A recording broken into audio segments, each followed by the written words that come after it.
అందరిలో ఉత్సాహం ఉరకలేయాలంటే సామూహికంగా అందరూ పాల్గొనేలా ఓ అద్భుత కార్యక్రమం జరగాలి. అదే జరిగింది పోరుమామిళ్ల పట్టణంలో.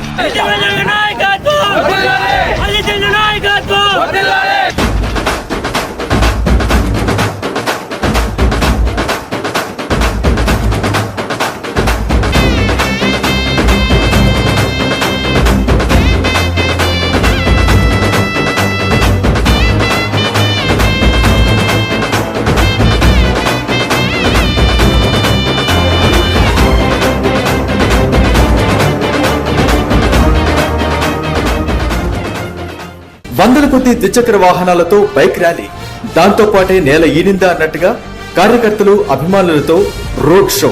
వేణుగోపాల స్వామి ఆలయం నుంచి కమ్మవారిపల్లె దాకా బైక్ ర్యాలీ, ఇంకా అంబేద్కర్ భవనం నుంచి పోలీస్ స్టేషన్ దాకా రోడ్ షో. వాటి వెనుక నిర్వహణ రథసారథి మన ఎమ్మెల్సీ డీసీ గోవిందరెడ్డి గారు. వీరితో పాటే ఎంపీ అవినాష్ రెడ్డి గారు, రీజనల్ కోఆర్డినేటర్ సురేష్ బాబు గారు, ఎమ్మెల్యే డాక్టర్ సుధమ్మ గారు, young and dynamic leader Aditya Reddy గారు, బూత్ కన్వీనర్ల కోఆర్డినేటర్ రమణారెడ్డి గారు, ఇంకా వందల కొద్ది కార్యకర్తలు అభిమానులు జనసమూహం పాల్గొన్న ఈ రెండు విశేష కార్యక్రమాలు టౌన్ లో రికార్డు బ్రేక్ చేశాయి.